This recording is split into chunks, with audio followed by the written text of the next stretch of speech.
গাণিতিক গড় class 8, class 9, class 10 এর খুবই গুরুত্বপূর্ণ টপিক পরিসংখ্যান অধ্যায়ের। দেখো গাণিতিক গড় নির্ণয় করতে হলে শ্রেণীব্যাপ্তি গণসংখ্যা দেওয়া থাকবে।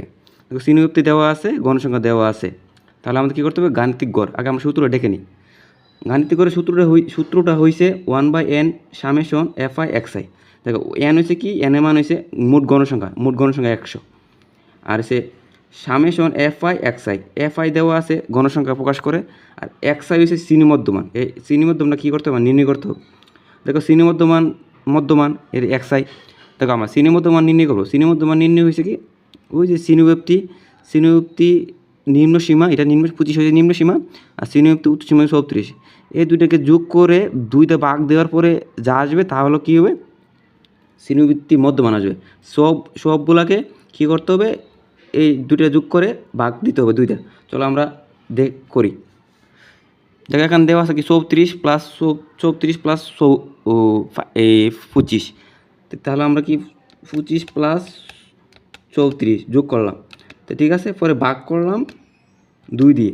তাহলে কী আছে? দেখো 29.5 আসছে। তো 29.5 হচ্ছে এই শ্রেণীব্যাপ্তির মধ্যমান। 29.5 হচ্ছে কি? এই শ্রেণীর মধ্যমান। সেম আমরা কী করতে হবে? আমরা পরে দেই। পরে 35 আছে, 44 আছে। এই দুটাকে যোগ করে আমরা কী করব? যোগ করে 35 যোগ 44, ঠিক আছে, ভাগ 2। তাহলে কী আসছে? দেখো 39.5। দেখো তুমি একটা জিনিস খেয়াল করছো যে 39 পয়েন্ট এর পরেরটা কী আসছে? 29 পয়েন্ট এর পরটা আছে 29 পয়েন্ট, এরপরে 29 পয়েন্ট। দেখো এর ব্যবধান কত? 10। দেখো এই শ্রেণীব্যাপ্তিতে 25 থেকে 37 এর ব্যবধান কিন্তু 10। দেখো আমরা যদি এই 39 সাথে 10 যোগ করে দিই, তো কী আসবে? পরে শ্রেণীব্যাপ্তি চলে আসবে না? দেখো 29 সাথে 39-এর সাথে আমরা যদি 10 যোগ করি, তা কী হবে? 49.5, ঠিক আছে। এই শর্টকাট আর কি, যে 49.5-এর সাথে যখন আর 10 যোগ করি, তাহলে কী আসবে? 59.5 শর্টকাট। এরপর আর যোগ করলে আসবে 59.5। এরপর এসে কী আসবে? 69.5, 79.5। দেখো এ চলে আসে, কিন্তু আমরা শর্টকাট করে ফেলছি। তখন আমাদের কী করতে হবে? fi xi। তো fi দেওয়া আছে, xi দেওয়া আছে, মানে গুণ করতে হবে। তাহলে কি fi xi, ঠিক আছে। তখন fi এই ফার্স্ট দিয়ে আমরা কি 29 পয়েন্টে গুণ করব, ঠিক আছে। 5 গুণ 29.5, তো কত আসছে?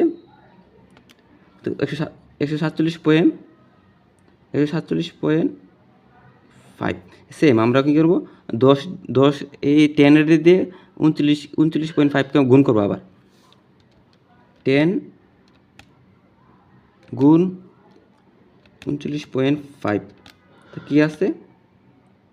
দেখো 395 আসছে। 395। এভাবে দেখো অঙ্কটা একটু শর্টকাট করি। এই যে 15.5 গুণ দিবা, দেওয়ার পরে কত আসবে? গুণ করে দিবে যে 4.725। তখন ওই 20 প্লাসে 59.5 গুণ দিবে, দেওয়ার পরে কী আসবে?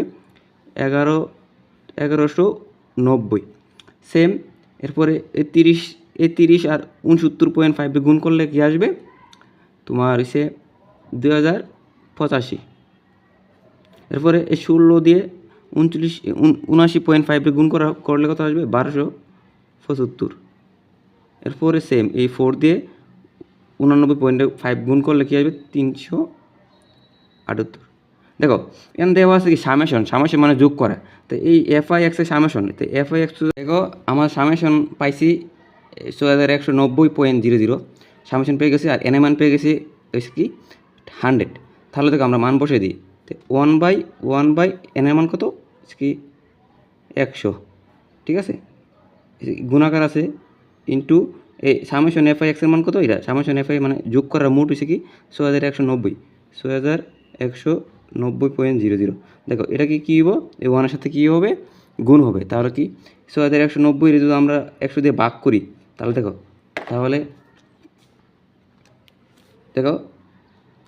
6190 যদি আমরা ভাগ করি 100 দিয়ে, তাহলে কত আছে, তাহলে 61.9, 61.9, এটা হচ্ছে কি গাণিতিক গড়, এটাই আনসার।